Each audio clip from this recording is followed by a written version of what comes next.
All right, we're going to talk all sorts of playoffs today. Brewers, Dodgers, everything else that's going on in baseball. We're going to start with two teams here in the Northeast. They're still alive. We shall see.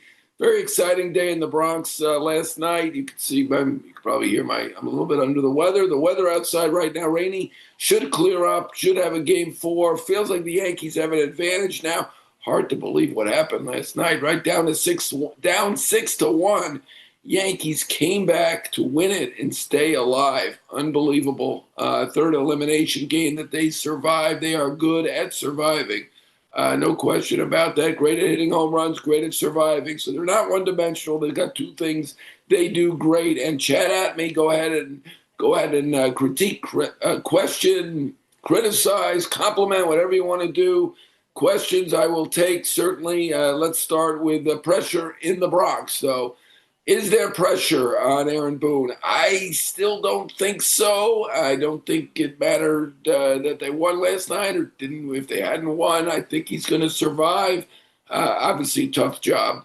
This is eighth season, 7 playoff qualifications for Boone. I think it's difficult to make a change.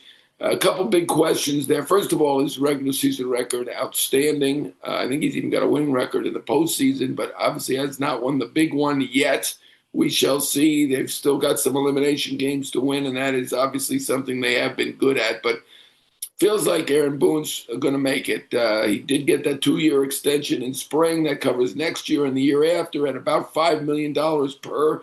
It's not the money; it's the message that sent. Obviously, Hal Steinbrenner, Brian Cashman, Aaron Judge, who's the captain and whose word weighs heavily. They all mean a lot, and it does feel like Boone is safe. We shall see. Anything can happen. You're a manager. You never know what goes on here. But there's a lot of reasons to keep him. He is a great public face. Other question is, who do you get? Who's better than Aaron Boone? He's been here 8 years doing this job. He's obviously learned a lot. Is he the top guy in strategy? I don't think so. But, if we're talking about, a play here or there, is that really going to sway them over the big picture, which is that Aaron Boone is generally a pretty good manager? Is he the number one manager in baseball? Probably not, but he got through Alex Cora, who to me is one of the best strategists in the game. Right now, matching was with John Schneider, who I'm impressed with as well. They certainly have turned around with the Blue Jays. And this series is something else at this point. And again, chat at me if you've got any questions, any thoughts. Happy to get to them. Sorry about my voice today. I'm got some tea here, and we will work through it. But what a rousing victory, and what a great moment for Aaron Judge, who probably needed that, at least to combat the narrative, if he cares about it or not. I mean, he's human, so I think he does. Obviously, it's an interesting, unique situation when you've got a guy hitting over 400, 444 to be exact, going into that game. And the narrative, again, is that he does not have the big moment, does not have the big hit, and he hasn't been as good in the postseason. I mean, it is true that he has not been as great in the postseason. I think there are a lot of great players like that. The other team try to avoid him. Obviously, the weather's not always great. It has been so far in this postseason, facing the best pitchers. So you expect a little bit of a drop-off in the stats, but I think it is fair to say he has not been as good in the postseason. But here, I think this is game 64 in the postseason, though it's not really a small sample size. He had his signature moment. He had his signature game, and just a fantastic job there to hit that ball off the pole. And I saw Sarah Langs and Sharp and some of the other stat people had all these great stats. The ball was on 1.2 feet inside, 0-2 count.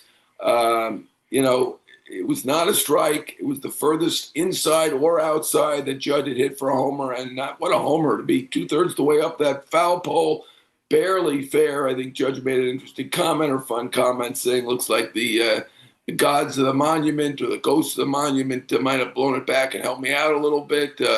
He was very low key, very calm afterward. That's him. He is like that. But he certainly took a sledgehammer to that narrative that he is not a big post-game player. He also had a double. He was walked. He had a hit. He made two very good plays in the field. One, a sliding grab. He's still not airing out with the throw. And look, that's, certainly a thing. But, I mean, this guy is the best hitter in baseball, perhaps the best hitter in decades. I don't know if you count Barry Bonds or not. Maybe the best hitter since Bonds.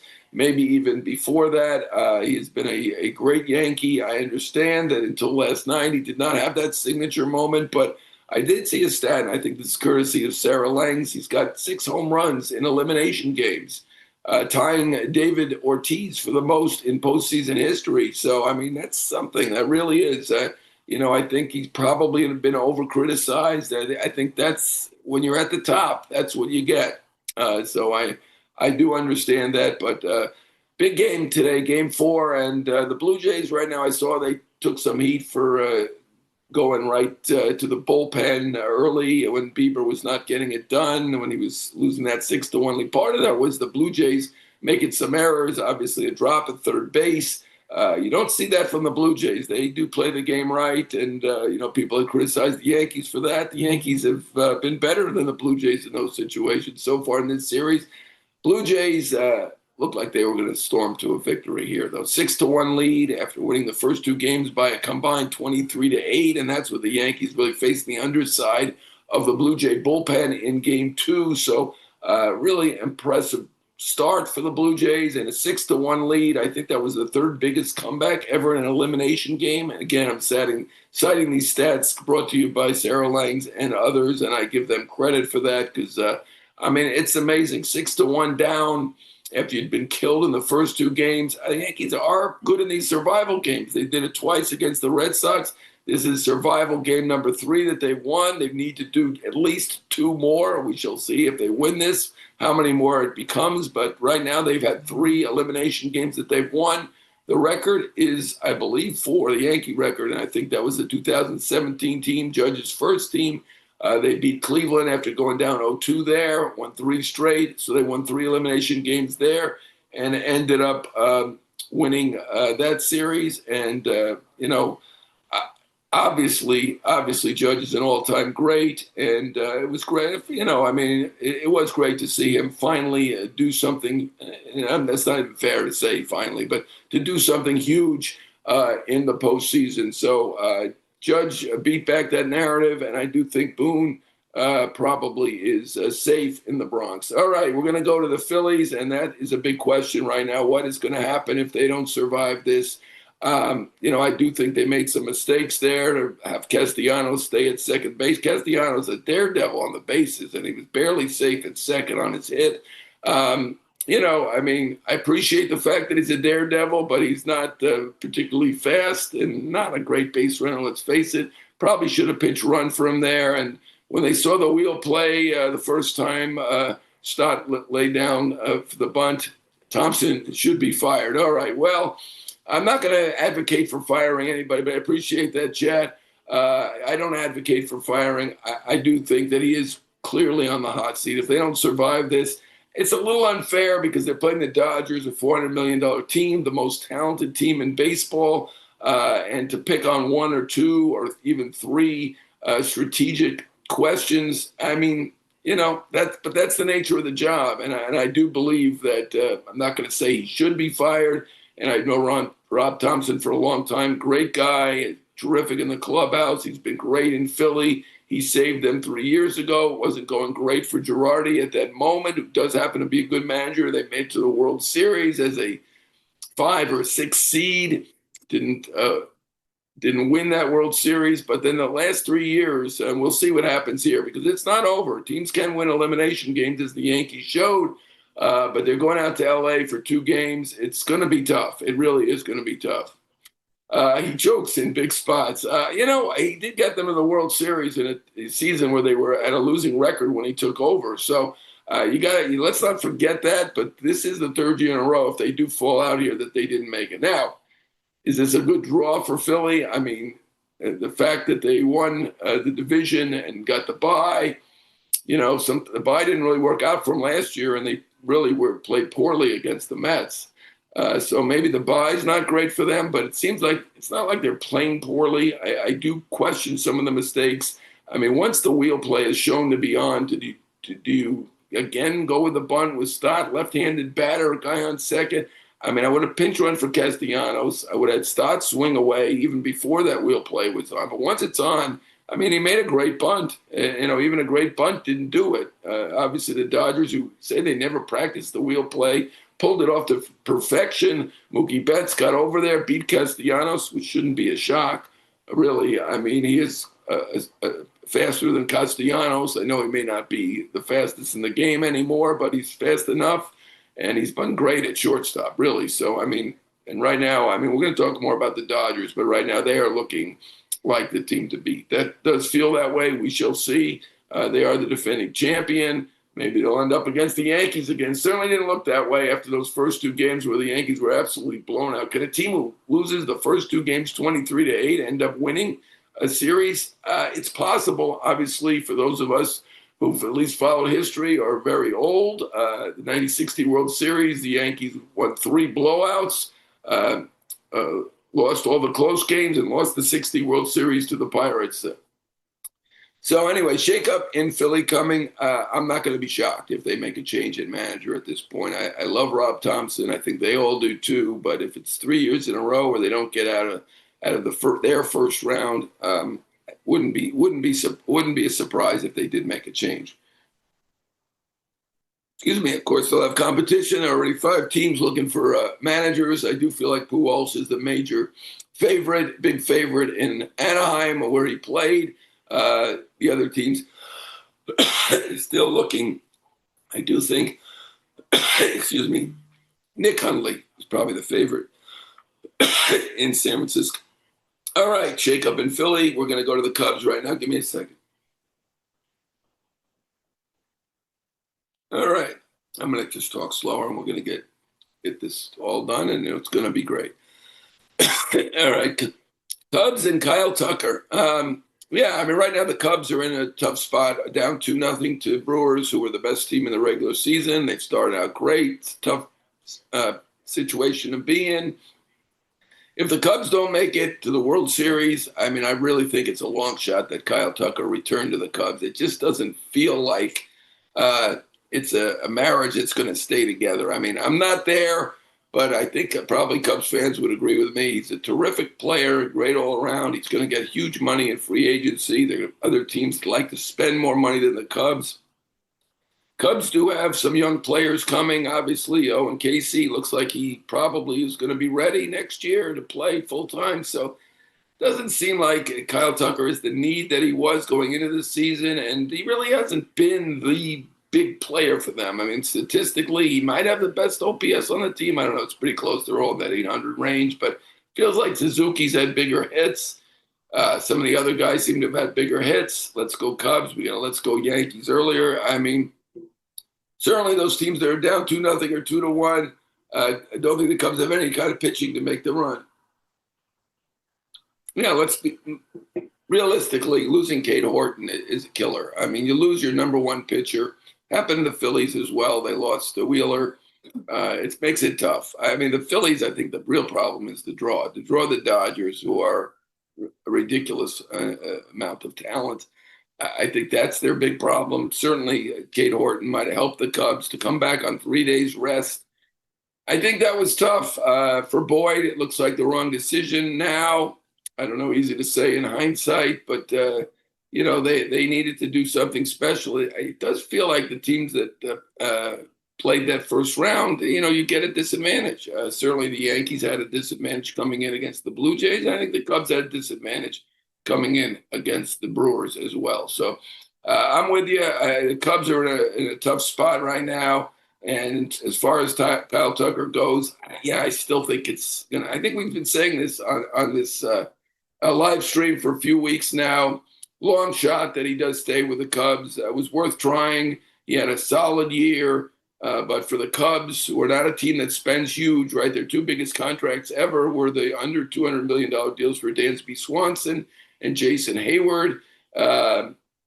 Doesn't feel like something that they would do. They do love the defense. They love the all-around play. He does kind of fit them, other than the fact Casey's coming. But I do think that it does make sense that he move on.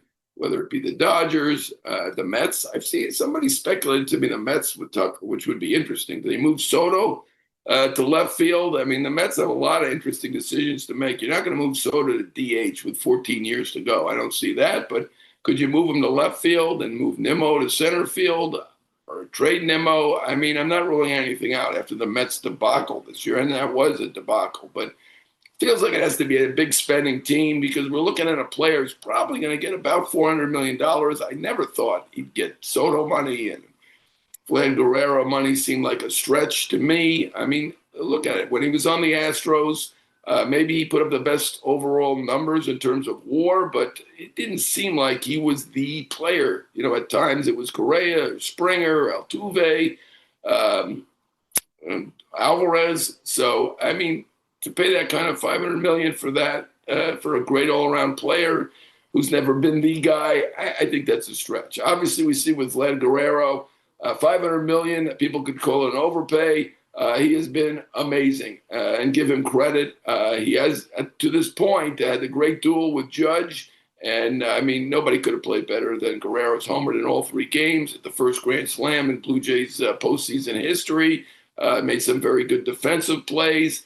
And, you know, they had to sign him. I mean, he is their signature player. He is their franchise guy. This is not the situation with Kyle Tucker and the Cubs. He's been there a year. Feels like it's a stopover. Feels like he'll be going somewhere else to an even bigger spending team than the Cubs, whether that be the Mets, the Dodgers, or somebody else. Seems like it would be likely. All right, NLDS dominance. All right, we're going to talk a little Brewers and Dodgers here. Wow, the Brewers, I mean, Pat Murphy, I think he's going to be manager of the year for a second straight year. He's really got something special going there. And don't you know that Mark Attanasio, the owner of the Brewers, is going to love it if they do eliminate the Cubs, and not only the rival, but the team that Greg Counsell went to. Don't you think Tucker and the Phillies are a good fit? You know, I think they're pretty strong left-handed right now. That would be the one question there. Certainly an outfielder. They brought Bader in. He's done a terrific job, and they wanted him because he was right-handed. That'd be my one question with the Phillies there. I think, to me, the Phillies probably need to work on that bullpen even more. Duran has been great. You know, both their pickups by the Phillies have been great. To me, Tucker, I mean, do you want a left-handed bat? You got to re-sign Schwarber, right? And Schwarber is their guy. He's a Philly. He's now a Philly guy, even though he's from Cincinnati. I feel like the Phillies have to re-sign Schwarber. I mean, that huge year that he had, I mean, it seems impossible that they will let him go. It just feels like he fits Philly, and no alliteration intended there. But I do feel like Schwarber is the guy for them to sign, not Tucker. So, you know, could be proven wrong. Anything can happen. Free agency, things get switched around. It's a game of musical chairs. You never know. But to me, the Phillies don't come to mind. I've heard Dodgers. I've heard Mets speculatively. I don't see that at all. Dodgers need Tucker in left field. Conforto was a bust. All right, and Conforto was a little better in the second half, but obviously didn't perform like you'd expect for $17 million. Do the Dodgers need anything? I mean, that's probably a strong verb right there, but you know, if they're going to sign somebody big, it does fit the outfield. So that's why I mentioned the Dodgers first for Tucker. To me, that fits more than Philly due to the left-handedness with Philly. I mean, you've got Harper there, you've got Schwarber. Stott. You know, they got a lot of left-handed bats there, and it feels like if they're going to sign a bat, it'd probably be a right-handed bat and maybe a center fielder more than anything. So maybe they keep Bader. Maybe that's what makes sense for them. DS dominance. Yeah, the Brewers look terrific. They do play the game right. People say they don't hit home runs. They haven't been watching this series if they say that. Churios look fantastic. Still a worry about his leg right now. I guess he came out of the game late. Felt a little tweak once again. It was a surprise he even played, and then he hit a 3-run homer. I mean, they do have stars, right? Contreras, Yelich, Turang, and Churio. I mean, they've got 4 guys who are stars, so they've done a terrific job in that front office. Murphy does an amazing job. It feels like, in a way, it feels like it's their year. Of course, they're going to have to get through the Dodgers, and that'll be a hell of an LCS. If that's the way it goes, Brewers, Dodgers, small market, big market, that's the team that's knocked them out multiple times at this point. So that'd be a nice challenge for the Brewers. Obviously, the Dodgers look fantastic also. But, I mean, the Brewers, let's not take them lightly. I know they don't have a great postseason history, but right now Murphy's got them going. Last year it added to their postseason gloom and doom with the Alonso home run off of Devin Williams. Doesn't feel like anything like that's going to happen now. You never know. It's the postseason. Could a team win 3 in a row? It's possible. If you go down 0-2, I think the odds are 1 out of 8, but generally it's been even worse. It's been 1 out of basically 10 to make it. Yankees obviously have a shot after flipping the script last night and playing that big game. And, of course, I just got the question, who do I think is going to win tonight? Hey, I thought the Blue Jays were going to win last night, so don't bet money if I'm telling you. But it is Schlittler, who's right now the Yankees' best pitcher, even better than Fried. He was so dominant against his hometown team, the Red Sox. I mean, born and bred in Boston, to have that kind of appearance, to have all your homies and friends and, I don't know, Southies, what do they call the people in Boston, getting on them and killing them even before the start. I mean, he just put it aside. It might have fueled him. I don't know. Schlittler threw 100 miles an hour plus 11 times, 25 times if you count those rounded up. So to answer that question, it does feel like the Yankees have the edge tonight. I'm not saying they're going to win, but I mean, right now the Blue Jays are going with a bullpen game, and I saw that Keegan Matheson said that it will be Louis Varland. That is their best reliever. So, I mean, they're not giving up, but I mean, after a game in which they threw basically most of their good relievers, to come back now and expect to win with a bullpen game against Schlittler, I think that's tough. And give the rookies credit, or the young guys. They've been amazing, right? I mean, Schlittler has been incredible. Yasavich has been amazing. I mean, to go 5 1/3 hitless against the Yankees, against that lineup, 11 strikeouts. I know they've never seen him.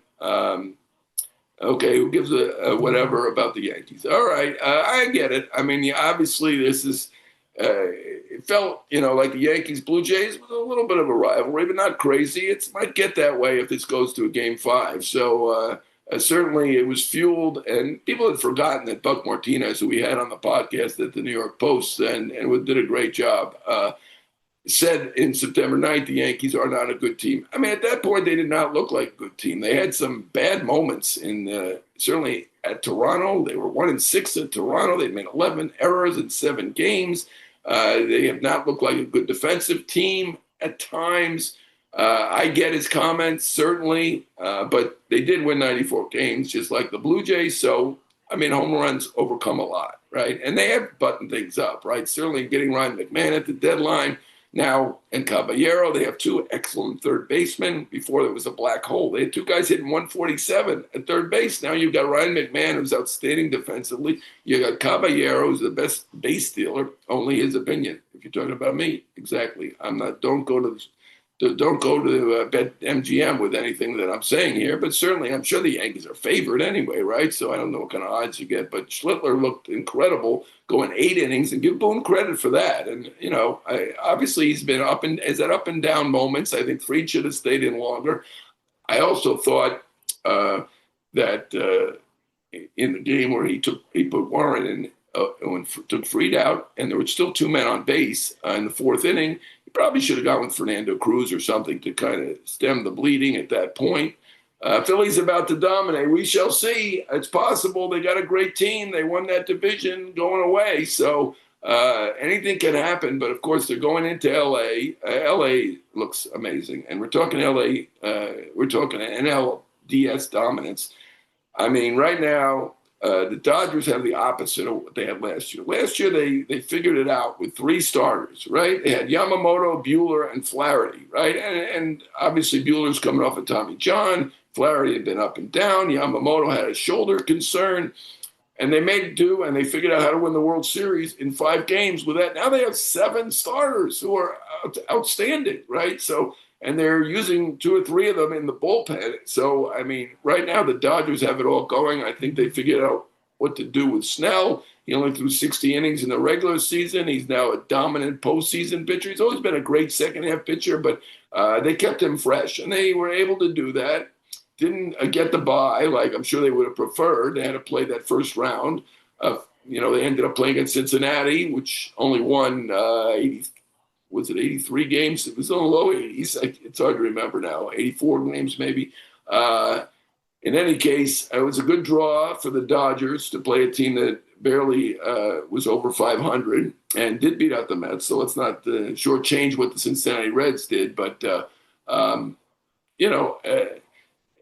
they coming in, of course, they had to get past that first round. But once they do, you've got all these pitchers set up with Ohtani, Yamamoto. You've got Snell. You've got Glass now, Sheehan, Kershaw. I mean, Sasaki really a starter. And again, I was surprised that Sasaki did not come in that last game. And they went with Trinan, who was great last season. I mean, he might have been their most valuable postseason player last year. Obviously, Freeman had that huge World Series. But Trinan was incredible last postseason. He's been a very clutch pitcher in his career. Did not have a good year. I get Roberts is trying to enlarge the circle of trust. 4-1, you figure about 90% you're going to win that game anyway, probably even more, maybe 95%. I don't know. Don't take a risk there. You need to go up 2-0. I think Dave Roberts is the best. I really do. But, it's easy for me to say in hindsight, probably would have gone with Sasaki. Now, Sasaki's no guarantee either, right? He just moved into the bullpen role where he has been dominant. But right now, the Dodgers look fantastic with all their great starters. There are 3 Hall of Famers leading off that lineup. And the Brewers, I know they're small market. I know they don't have a great postseason history, but they look incredible. So I think the NLCS, if it comes to pass, Dodgers-Brewers is going to be fantastic. All right, teams to be most aggressive this winter. We're going to get to some winter stuff, which, I don't know, might be my specialty. I mean, teams is the easy one, right? Mets, right? They've spent $340 million and didn't do it. Does Steve Cohen pull back now and say, no, I'm not going to be aggressive? I doubt it, right? I mean, I know it didn't work. Soto was fantastic, so you can't say that signing didn't work, but the $340 million overall didn't work. They obviously need to make some changes. I think they need to change the mix in that clubhouse. They got to figure out Diaz. They got to figure out Alonso. But they need to be aggressive, right? You can't miss the postseason again next year in year 6 for Steve Cohen. Don't see that happening. Dodgers, they're always aggressive, right? They've spent $400 million.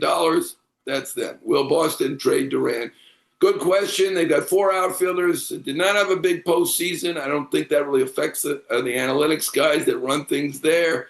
I do think there is a strong possibility of that. We know the Padres have been after him for now. It's almost 2 years. I think they've been after Durant. I get it. I mean, to me, Durant is a fine player. He does not really hit lefties. He has to bat the bottom of the lineup against lefties. So I don't think he's a superstar. So not going to be surprised. Game 5, yes. I think we got 4 potential elimination games tonight, right? I mean, that's pretty amazing, right? You got a couple of 2-0 games, and you've got a couple of 2-1 games, I believe. And, it is going to be very, very exciting. Teams to be most aggressive, I think the Giants, Buster Posey was there. He was aggressive in getting Devers. Didn't quite work. Devers put up decent numbers, didn't get them to the postseason.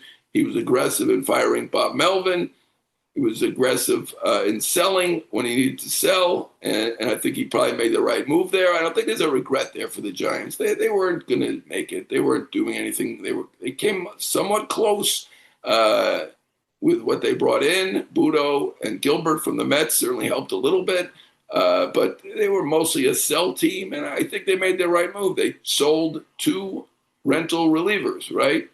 Rogers and Doval, both to New York teams. I think that was the right move. I think Buster Posey did it right. Giants go after Tucker. I'm glad you brought that in there, right? I'd mentioned the Dodgers and the Mets. I do think the Giants would make sense. They are going to be aggressive. As I said, they're my number 3 aggressive team. I don't think they want to have another down year. I do think that Hundley is one of the prime candidates for manager. He was the backup to Posey in 2017 and 2018. So they got to take care of the manager situation first. I think Buster Posey has the confidence of Larry Baer and the people above him. And, Tucker would make sense. Obviously not a great hitter's park.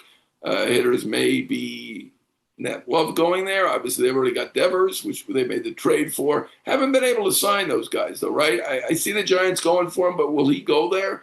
look, they obviously tried for Ohtani, they tried for Judge, they've tried for Stanton. There's a list is a lot longer than I can think of at this moment, but would not be surprised. They were number 3 on my list. Mets, Dodgers, Giants. The Phillies, if they don't make it, I think they're going to be aggressive, not only with the potential change at manager, I think they will be aggressive as well. Is it possible the Padres trade a pitcher for Duran? Isn't the Padre bullpen good enough? I mean, with Adam there, I think they had one of the best bullpens of all time. Now, Adam got hurt, certainly, but it was outstanding with 2 closers, Miller and Suarez. I think Suarez is going to opt out, but they still have Miller, and that's the reason. One of the reasons they got Miller was to make up for that. Duran from the Phillies, he's not going anywhere. I thought that was a great move by Dave Dombrowski. And part of the reason it was a great move is because he's still got a couple of years to go. And certainly he gave up a good prospect, but a 19-year-old catcher. Will the Braves spend this winter? That's the $200 million question. Look, the Braves, their records are public. We know they made at least a $65 million profit last time we saw. That battery is ultra successful. People love it. I hope they spend. I'm not going to guarantee that the Braves spend. It doesn't seem like something that they love to do, except on their own guys, right? The Braves are in good shape, though. They're going to have Sale, Schwellenbach, Lopez, all healthy next year.